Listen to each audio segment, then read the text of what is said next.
সুপ্রিয় দর্শক, আপনাদেরকে সাদর আমন্ত্রণ জানাচ্ছি দীপ্ত কৃষি সংলাপে। দীপ্ত কৃষি সংলাপ পাওয়ার্ড বাই কাজী ফার্মস এবং কো-স্পন্সর্ড বাই ইয়ার মালিক সিডস। প্রিয় দর্শক, আমরা প্রতি সপ্তাহেই কিন্তু নতুন নতুন বিষয় নিয়ে কথা বলে থাকি। আমরা আজকে যে বিষয়টিকে নির্বাচন করেছি সেটা হচ্ছে বর্তমান সময়ে কৃষি উৎপাদনের চ্যালেঞ্জ। কৃষি উৎপাদনটা আসলে আমরা অনেক সময় ঠিকমতো পড়াশোনা করতেও ব্যর্থ হই, কারণ জলবায়ু পরিবর্তনের কারণে হোক বা অন্যান্য প্রতিকূলতার কারণে হোক, কৃষি উৎপাদন কী ধরনের ফলাফল দেবে সেটি আমরা অনেক সময় বুঝতে পারি না, এবং বুঝতে পারি না বলেই চ্যালেঞ্জ সবসময় থাকে, এবং সেই চ্যালেঞ্জ নিয়ে কিন্তু আমাদেরকে কথা বলতে হয় বারবার। আর এই বিষয় নিয়ে কথা বলার জন্য আমাদের সাথে স্টুডিওতে আছেন ন্যাশনাল এগ্রিকেয়ারের ব্যবস্থাপনা পরিচালক জনাব KSM মুস্তাফিজুর রহমান, যিনি একজন কৃষি উদ্যোক্তা এবং অনেক কাজের সাথে জড়িত। আমরা তার কাছ থেকেই শুনবো তার অভিজ্ঞতার কথা। এবং দর্শক, আপনারা জানেন যে এই কৃষি উৎপাদনের চ্যালেঞ্জের বিষয়গুলো কিন্তু জলবায়ু পরিবর্তনের সাথে যেমন সম্পৃক্ত, বাজার পরিস্থিতির সাথে সম্পৃক্ত, বর্তমান যে বৈশ্বিক পরিস্থিতি তার সাথেও কিন্তু সম্পৃক্ত। আমরা এগুলো নিয়ে কথা বলবো জনাব মুস্তাফিজুর রহমানের সাথে। মুস্তাফিজুর রহমান, আমরা যেটা নিয়ে শুরু করছিলাম যে বাংলাদেশের কৃষি উৎপাদন সেটি সবসময় একটা চ্যালেঞ্জের মধ্য দিয়ে যায়, এবং আপনিও নিশ্চয়ই যখন কাজ করেন আপনি ওই চ্যালেঞ্জগুলোকে দেখেন এবং চ্যালেঞ্জগুলোকে আপনার মতো করে আপনি পর্যালোচনা করেন। আপনি বর্তমান পরিস্থিতিকে কিভাবে ব্যাখ্যা করবেন, এই বিশেষ করে কৃষি উৎপাদনের চ্যালেঞ্জকে? ধন্যবাদ। কৃষি উৎপাদনের যে চ্যালেঞ্জ তার কিছুটা আপনি ইতিমধ্যে বলেই ফেলেছেন। তবু আমি যদি একটু লম্বা করে বলি, তাহলে কৃষকের এই ফসল উৎপাদনের একটা প্রযুক্তিগত চ্যালেঞ্জ আছে, যে সে কোন প্রযুক্তি ব্যবহার করছে। সেটা ধান লাগানো থেকে শুরু করে সেখানে আপনার ধান বড় হয়ে যাবে, তারপরে একসময় কাটবে, সেটা সংরক্ষণ করবে, বাজারজাতকরণ করবে। এই যে দীর্ঘ প্রক্রিয়ার যে বিভিন্ন স্টেপ, এগুলো একটা চ্যালেঞ্জে কি, যেমন ধরুন হলো আমাদের যে জলবায়ুর কথা বলছেন, তারপরে দৈনন্দিন আবহাওয়ার কথা বলছেন, এগুলো তো সরাসরি কৃষি উৎপাদনের সাথে জড়িত। কিছু ফসল আছে যেগুলো আপনার শীতকালে হবে, সেটা যদি শীত মৌসুমটা আমরা যে সময় দেখেছি তার চেয়ে যদি এগিয়ে যায়, পিছিয়ে যায়, তাহলে কিন্তু উৎপাদনে যে ব্যাহত হবে। কিছু ফসল আছে যেটা আপনার সেচের ধান, যেমন সেচ ব্যবস্থাপনার বাইরে এটা উৎপাদন করা সম্ভব না, তাহলে সেই সময়ে খরাতে আমাদের সেচের ব্যবস্থা, এগুলো একটা চ্যালেঞ্জ আছে। একটা কৃষক যখন ফসল শুরু থেকে যদি ধরি, তাহলে ধরুন যে সে যদি মাটি তৈরি করে সার দিয়ে যখন ধানটা লাগাবে অথবা বপন করবে, এত শ্রমিক আপনি একসাথে কোথায় পাবেন? আমাদের প্রায় 1 কোটি হেক্টরের মতো আবাদি জমি আছে, এর 72% জমিতেই ধানের চাষ হয়। এখন যদি এই 72 লক্ষ হেক্টর জমিতে আপনার কি পরিমাণ শ্রমিকের প্রয়োজন হবে ধানটা লাগাইতে, এবং এটা একটা নির্দিষ্ট সময়ে কিন্তু বেশি করে লাগে, 1 মাসের মধ্যে, আবার যখন কাটবেন 1 মাসের মধ্যে। ফলে এটা বাস্তবসম্মত আর এই সময় এসে নেই। এটা একটা বড় চ্যালেঞ্জ। শ্রমিকের দাম বেড়ে গেছে, এবং এই শ্রমিক যারা কৃষি শ্রমিক, এরাই কিন্তু দরিদ্র। আমাদের শ্রমশক্তির 38% জনশক্তি কৃষি পেশার সাথে জড়িত। এরা বছরে 3 মাস কাজ থাকে, 9 মাস কাজ থাকে না। তাহলে এই মানুষগুলোর যে দরিদ্র হওয়ার প্রধান কারণ, তার হাতে কাজ নেই। তাহলে একদিকে যেমন এটা কৃষকের জন্য এটা একটা বড় চ্যালেঞ্জ, এই শ্রমিকের দাম বেড়ে যাচ্ছে, এই জায়গাটা একটা বড় চ্যালেঞ্জ। যে সেখানে মেকানাইজেশন যখন হবে, যান্ত্রিকীকরণ হবে, তখন এই কৃষকরা কোথায় যাবে? এটা হলো রাষ্ট্রের একটা চ্যালেঞ্জ। আর কৃষকের চ্যালেঞ্জ হলো আমি এত শ্রমিক কোথায় পাবো, এর বিকল্প কি আছে? আচ্ছা, ধানটা যখন বা ফসলটা যখন তার উৎপাদন হলো, উৎপাদিত ফসলের বাজারজাতকরণ নিয়ে তা আরেকটা চ্যালেঞ্জ। যদি ফসল উৎপাদন বেশি হয়, তাহলে সে বাজারে দাম পায় না। আবার যদি উৎপাদন কম হয়, তাহলে ধরেন হলো তার উৎপাদন খরচ বেশি হয়, এবং যিনি ভোক্তা তিনি বলে যে এই জিনিসের দাম বেশি। এই যে বৈষম্য, এটাকে নিয়ন্ত্রণ করার জন্য কৃষকের দিক থেকে একটা চ্যালেঞ্জ আছে। আর যারা এখানে বিপণন ব্যবস্থাপনা যারা কাজ করে, সরকারি কৃষি সম্প্রসারণ অধিদপ্তর এবং তাছাড়া কৃষি বিপণন অধিদপ্তর, তাদের কিন্তু এখানে একটা বড় দায়িত্ব। তাহলে আপনি কি মুস্তাফিজুর রহমান সাহেব, আপনি কি তাহলে এটা বলবেন যে বর্তমান সময়ে যে আমরা বাজারের যে পরিস্থিতি দেখছি বা উৎপাদনের ক্ষেত্রে যে পরিস্থিতি দেখছি, তাহলে কি এই চ্যালেঞ্জগুলোকে আমরা ঠিকমতো অ্যাড্রেস করতে পারছি না বলেই জিনিসপত্রের দাম কিছুটা বেড়ে যাচ্ছে, কখনো কমে যাচ্ছে, কৃষকরা কখনো লাভ করতে পারছেন, কখনো লাভ করতে পারছেন না? বিষয়টা কি এরকম? সেটা একটা কারণ, এর সঙ্গে আরও কারণ আছে। এটা তো একদম অবধারিত সত্য। যেমন এবারে দেখেন আলুর বীজ চাষিরা পাচ্ছে না, অনেক দাম বেশি। তার কারণ আপনি অন্য শাকসবজির দাম যখন বেড়ে গেছে, তখন চাষি বিকল্প পণ্য হিসেবে যখন আলুকে যখন সবজি হিসেবে নিচ্ছে, তখন কিন্তু আলু চাষি দেখছে যে কোল্ড স্টোরেজে যে আলুটা আছে বীজের জন্য, সেটাও কিন্তু সে বিক্রয় করে দিয়েছে। সে 60 টাকা কেজি যখন দেখেছে যে আমি তো বীজটাই 60 টাকা বিক্রয় করতে পারতাম না, এখন 70 টাকা বাজারে, তখন সে এটা বিক্রয় করে দিয়েছে। এবং হলো বাজারে এখন দেখবেন আলু বীজের সংকট এরকম। এটা একটা আপনার আরেকটা তো সংকট আছে যে যেমন ধরেন যে বর্তমান সময়ে যেহেতু আমদানি করার ক্ষেত্রে এক ধরনের সমস্যা আছে, বিশেষ করে বিদেশি মুদ্রার ক্ষেত্রে প্রাপ্যতার সংকট আছে, তাহলে বিদেশ থেকে যে আলু বীজটা আসতো সেটাও তো আগের মতো করে আসবে না। এটা তো যাবেই। ধরুন আমরা যেমন 84-85 টাকা ডলারের মূল্য, আমরা একটা বাজার অর্থনীতি আমরা মানি, কিন্তু ডলারের ক্ষেত্রে আমরা দীর্ঘ সময় মানি নাই। আমরা জোর করে এটাকে 84-85 টাকায় আমরা রেখে দিয়েছি।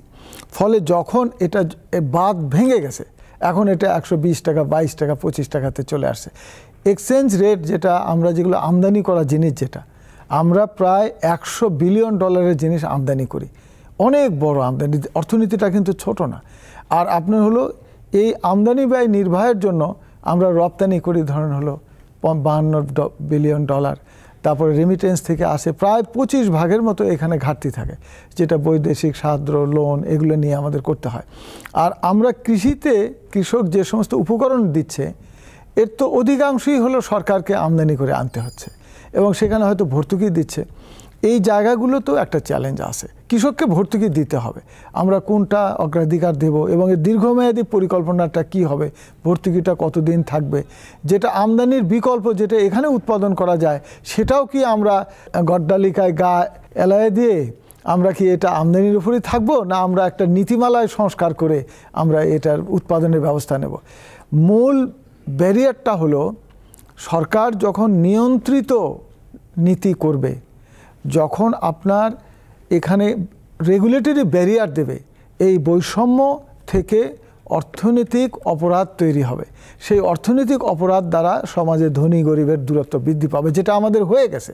আজকে দরিদ্র মানুষ কোথায়? কৃষক, শ্রমিক, আপনার এই মানুষগুলোর হাতে কাজ নেই, তাদেরকে আমরা মনে করছি যে কৃষির মধ্যেই তারা থাকবে। এটার উপরে থেকে তাৎপর্যপূর্ণ বিষয়গুলোকে আপনার দেখে এই ডটগুলোকে সংযোগ করে দিতে হবে। আমাদের মেকানাইজেশন, যান্ত্রিককরণ অবধারিত না হলে এটা হবে না। কৃষির উৎপাদন খরচ কমাতে পারবো না। আবার যখনই আপনি যান্ত্রিকীকরণ করবেন, এখানে তো আপনার অনেক মানুষ থাকবে, তাহলে আমার করণীয়টা কি?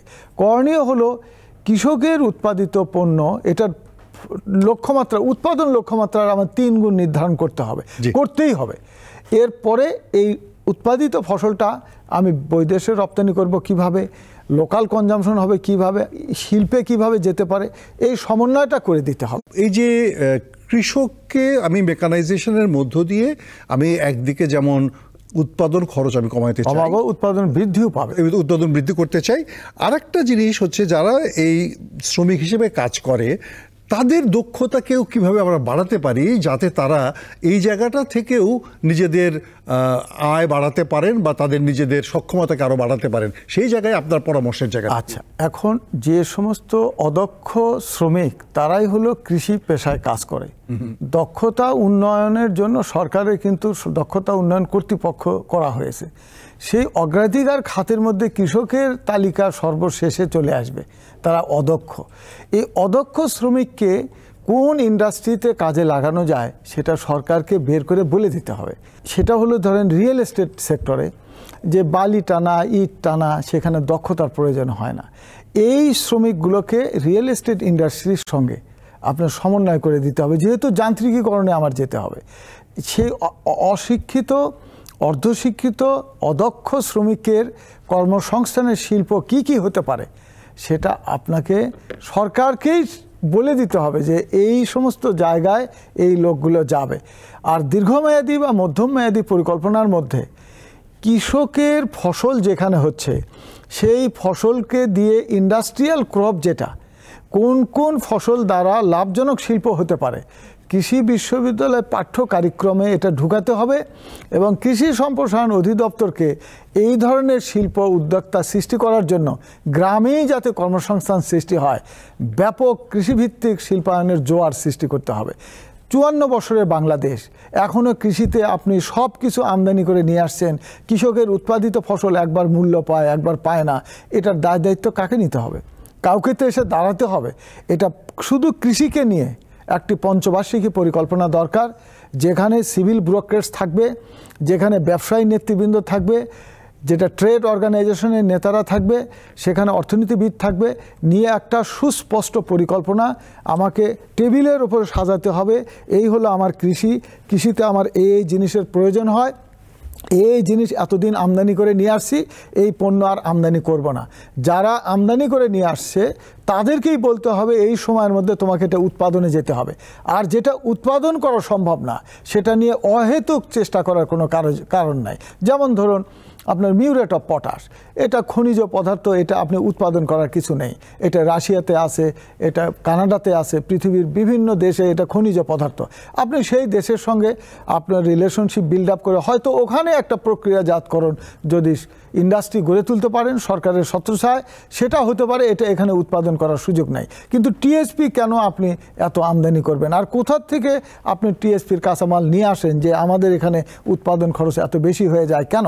এটা দেখতে হবে। এর রক ফসফেটের বাজার মূল্য $180 ইউএস ডলার পাকিস্তানে, $180 হলো আপনার শ্রীলঙ্কায়।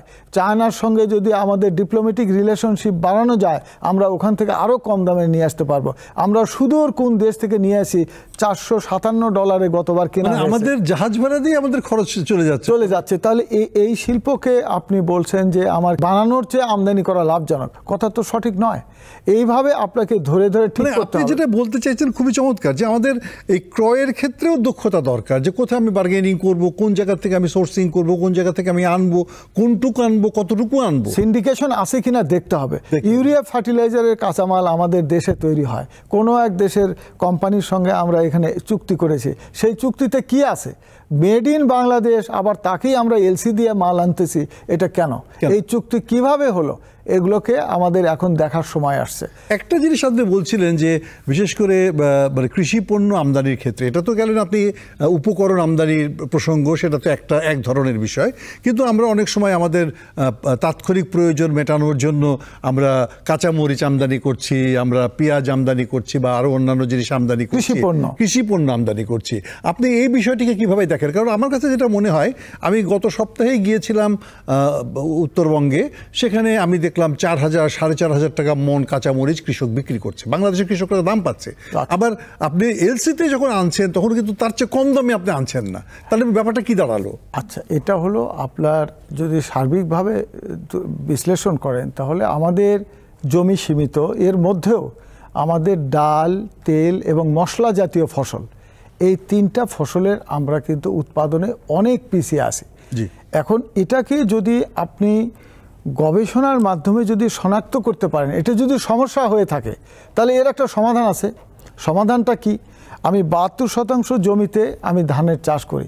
আমাদের ধান গবেষণা ইনস্টিটিউট থেকে উদ্ভাবিত ধান, যেটা 1 বিঘাতে 28 মণ 30 মণ হয়, এই ধান আমরা এখানে উৎপাদন করে থাকি 72% জমিতে। আমি যদি এটা হাইব্রিড দ্বারা প্রতিস্থাপন করি তাহলে আমার 30% ফলন বৃদ্ধি পাবে। তাহলে আমার 30% জমি বেঁচে যাবে। ওই জমিতে আমাকে মশলা জাতীয় ফসল করে, তেল জাতীয় ফসল করে, ডাল জাতীয় ফসল করে উৎপাদন বাড়াতে হবে। আর আমরা যে ট্রেডিশনাল যে রাসায়নিক সার দিচ্ছি, এর বাহিরেও কিন্তু উন্নত বিশ্বে উন্নত ধরনের রাসায়নিক সার তৈরি হয়েছে। আমাদের জমিতে আমরা টিএস ফসফেটিক ফার্টিলাইজার এবং পটাশ ফার্টিলাইজার, জিঙ্ক, যেগুলো আমরা দিচ্ছি, এগুলো জমিতে ফিক্সেশন হয়ে গেছে। দীর্ঘ সময় একই ধরনের রাসায়নিক সার দেওয়ার কারণে মাটির মধ্যে একটার সঙ্গে একটা সংযোজিত হয়ে মাটিতে রাসায়নিক সার থাকার পরেও গাছ এটা গ্রহণ করতে পারে না। আমাদের দেশে আপনার বিনা নামে একটা প্রতিষ্ঠান আছে, নিউক্লিয়ার এগ্রিকালচার রিসার্চ ইনস্টিটিউট। তাদের কাজটা কি? তাদেরকে তো আপনার অণুজীব দ্বারা এমন ফার্টিলাইজার তৈরি করতে হবে যেটা পাশ্চাত্যের দেশে তৈরি করেছে। রাসায়নিক সারের ডোজ তারা 70% কমায় নিয়ে আসছে। এবং আসলে আমাদের দেশে যেটুকু হচ্ছে সেটুকু ঠিকমতো আমরা ব্যবহার করতে পারছি না। এখানে আপনার ন্যানো টেকনোলজি আছে যেটা ফার্টিলাইজার ডোজ কমায় দেবে। মাইক্রোব বেস ফার্মেন্টেড ফার্টিলাইজার আছে যেগুলো আমাদের দেশে আমরা নামই জানি না। আমরা আলোচনার এই পর্যায়ে এসে আপনার কাছ থেকে যেটা জানতে চাই সেটা হচ্ছে যে বাণিজ্যিক কৃষি আমাদের এখন একটা অনিবার্য পরিণতি। আমরা মনেই করি যে কৃষিকে বাণিজ্যিকীকরণ করা না গেলে আমরা কৃষিকে এগিয়ে নিয়ে যেতে পারবো না, কিন্তু বাণিজ্যিক কৃষি তো হচ্ছে না, কারণ আমাদের কৃষি সম্প্রসারণ অধিদপ্তর তারা তো বাণিজ্যিক কৃষিকে প্রমোট করার জন্য তাদের নিজেদের যে জনবলটি থাকা দরকার, যে স্ট্রাকচারটি থাকা দরকার, সেটি তাদের ভিতরে নাই। আপনি একজন উদ্যোক্তা, আপনার কাছে কি মনে হয় যে কিভাবে আমি বাণিজ্যিক কৃষিটাকে সত্যিকার অর্থে মাঠ পর্যায়ে সম্প্রসারিত করতে পারি? বাণিজ্যিক কৃষি হলো যে কৃষিতে বিনিয়োগের সাথে তার রিটার্ন অন ইনভেস্টমেন্টটা বোঝা যাবে। আমাদের কৃষক সাধারণ প্রচলিত ধারণা থেকে যে চাষবাস করেন সেটা হলো যা ফলন হচ্ছে সেটাকেই সে মেনে নিচ্ছে। যখন বাণিজ্যিক কৃষি হবে সেটা হলো 100 টাকা বিনিয়োগ করে 100 টাকার অধিক তার মুনাফা আসতে হবে। তার মানে এটা লাভজনক হতে হবে, নিরাপদ হতে হবে, টেকসই হতে হবে। এখন বাংলাদেশে উদ্যোক্তাদের মধ্যে কৃষকই সবচেয়ে বড় উদ্যোক্তা, যারা 1,52,00,000 মানুষ তার জমি নিয়ে বসে আছে। তিনি উদ্যোক্তা, এত বড় উদ্যোক্তা প্ল্যাটফর্ম তো আর বাংলাদেশে আর কোনো সেক্টরে নেই। এই উদ্যোক্তাকে যদি আপনি পুঁজি দিয়ে, প্রযুক্তি দিয়ে এবং তার উৎপাদিত পণ্যের বাজারজাতকরণের ব্যবস্থা করে দিতে পারেন, তাহলে আমাদের দেশের কৃষি অর্থনীতিতে যে জোয়ার সৃষ্টি হবে, এর মধ্য দিয়ে আমাদের দারিদ্র্য বিমোচনের প্রধান কাজটা শেষ হয়ে যাবে। কিন্তু এই জায়গাটা করার জন্য যে আমাদের কৃষি মন্ত্রণালয়ের যে সক্ষমতা থাকা দরকার, সেই সক্ষমতা কি যথেষ্ট বলে আপনি মনে করেন, নাকি এই জায়গায় কিছু করার আছে? সক্ষমতা কিন্তু কৃষি সম্প্রসারণ অধিদপ্তর এবং কৃষি মন্ত্রণালয়ের আছে। কিভাবে আছে? আমাদের দেশে মিলিটারি সার্ভিস, পুলিশ এবং আনসারের পরে যে বিভাগটা সবচেয়ে বড় সেটা কিন্তু কৃষি সম্প্রসারণ অধিদপ্তর। এবং এখানে মন্ত্রণালয়ে যে সমস্ত কর্মকর্তা আছেন তারা তো বাংলাদেশের ব্রাইট জিনিয়াস ছেলেরা, তারা প্রতিযোগিতামূলক পাবলিক সার্ভিস কমিশন দিয়ে তারা ওখানে গেছেন। তারা হলো বিধিমালা, নীতিমালা এবং আইনের আলোকে এগুলো বিধিবিধান, পলিসি তৈরি করবেন, আর অধিদপ্তর পরিদপ্তরের কর্মকর্তারা এগুলোকে বাস্তবায়ন করবেন। এখন যদি বাণিজ্যিক কৃষি যদি করতে চান, তাহলে কৃষককে শিল্পের যাবার মতো ফসল কোনটা, কৃষকের উৎপাদিত ফসল মানুষের ভোগ্যপণ্য কোনটা, রপ্তানিযোগ্য কোনটা, এগুলোকে পৃথক করে দিতে হবে। এবং সেখানে কৃষি সম্প্রসারণ অধিদপ্তরের মধ্যেই বাণিজ্যিক কৃষির একটা গবেষণা সেল এবং বাস্তবায়ন সেল দিতে হবে, যারা বাণিজ্যটা জানে, বোঝে এবং কৃষি বিশ্ববিদ্যালয়ের পাঠ্য কারিকুলামে এগুলোকে যুক্ত করতে হবে। অর্থাৎ কৃষি সম্প্রসারণ, কৃষি গবেষণা এবং কৃষি শিক্ষা, তাদেরকে মনস্তাত্ত্বিকভাবে এবং থিওরিটিক্যালি এই বাণিজ্যিক কৃষির রূপরেখাটা কি সেটার মডেলটা তৈরি করে সেটা বাস্তবে এটা লাভজনক কিনা এটা করিয়ে কৃষকের কাছে নিয়ে যেতে হবে। আমাদের তো সবচেয়ে বড় চ্যালেঞ্জ হচ্ছে আমাদের জমির পরিমাণ কম, এবং আমাদের সবচেয়ে বড় চ্যালেঞ্জ হচ্ছে আমাদের প্রতিদিনই মানুষ বাড়ছে এবং জমির পরিমাণও কমছে। সেই জায়গায় আমাদের বর্ধিত জনগোষ্ঠীর খাদ্য চাহিদা যেমন আমাকে পূরণ করতে হয়, আবার আমার ওই ফসলের যে উৎপাদনশীলতা সেটাকেও কিন্তু আমার বাড়াতে হয়। তো সেই জায়গাটিতে আমাদের যে সমস্ত সংস্থাগুলোর যে একটি সমন্বিত পদক্ষেপ নেওয়া দরকার, আপনার কাছে কি মনে হয় সেই সমন্বিত পদক্ষেপটি যথেষ্ট, বা আরও কিছু করে আমার দরকার? সমন্বিত ভালোর তো শেষ নাই, বেটার হলে এন্ডলেস। আপনি, আমাদের দেশের সৌভাগ্য যে আমাদের জমি আছে, পৃথিবীর বহু দেশ আছে যেখানে তাদের জমি নাই, তারা স্বয়ংসম্পূর্ণ এবং পৃথিবীর উন্নত দেশ। আবার পৃথিবীর বহু দেশ আছে সেখানে মানুষের চেয়ে অ্যানিমেলের সংখ্যা বেশি, তারা কিন্তু কৃষি চাষাবাদ ছাড়া পশুপালন করেই তাদের জীবিকা নির্বাহ করে পৃথিবীর উন্নত দেশের তালিকায় তাদের নাম ঢুকাইছে। এখন আমাদের দেশে সম্পদও আছে, প্রাণী সম্পদ আছে, মৎস্য সম্পদ আছে, কৃষি গবেষণা প্রতিষ্ঠান আছে, সম্প্রসারণ আছে, শিক্ষা আছে, সব কিছুর মধ্যে সমন্বয়ও আছে। এখন শুধুমাত্র আধুনিক প্রযুক্তির সাথে সমন্বয় করিয়ে দেশকে এগিয়ে নিয়ে যেতে হবে কৃষিকে স্বয়ংপূর্ণ করতে হবে, লাভজনক করতে হবে, নিরাপদ করতে হবে এবং বাণিজ্যিকরণ করতে হবে। খুবই চমৎকার করেই কথা বলেছেন জনাব মুস্তাফিজুর রহমান। আসল কথাটা হচ্ছে এটাই যে আমাদের কৃষিতে এখন পর্যন্ত অমিত সম্ভাবনা। আমরা এখন পর্যন্ত মগ ডালের প্রযুক্তি ধরি নাই, আমরা এখনো হাতের নাগালের প্রযুক্তি নিয়ে কাজ করছি। আরও অনেক রকমের প্রযুক্তি আছে, সেগুলোকে কাজে লাগাতে পারলে কৃষির যে সমস্ত চ্যালেঞ্জগুলো আছে এই চ্যালেঞ্জগুলোকে আর থাকবে না। আপনাকে অসংখ্য ধন্যবাদ। এবং প্রিয় দর্শক মণ্ডলী, আমরা আসলে একটি চমৎকার আলোচনার মধ্যেই ছিলাম। কৃষির ক্ষেত্রে আসলেই চ্যালেঞ্জ আছে। আমরা জানি যে অনেক ক্ষেত্রে অনেক কিছুর উৎপাদনের ঘাটতি আছে।